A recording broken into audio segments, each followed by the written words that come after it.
П әріпін жазып үйренейік. Мұқият тыңда. Үлкен жолдың ортасынан сәл төмен қаламыңды қой.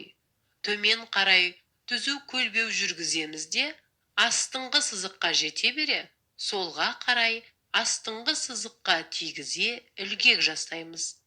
Бастапқы нүктеден оңға қарай тағы да қаламыңды қойып, тағы түзу түсіреміз.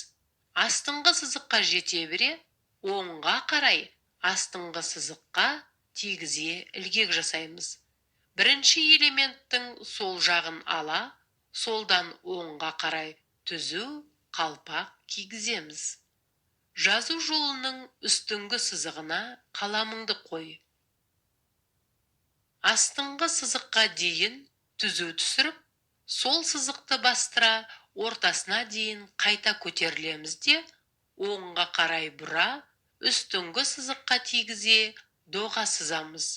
Түзу сызықпен жалғастыра, астыңғы сызыққа тигізе ілгек жасаймыз. Дәптеріңді ашып, менімен бірге П әріпін жаз.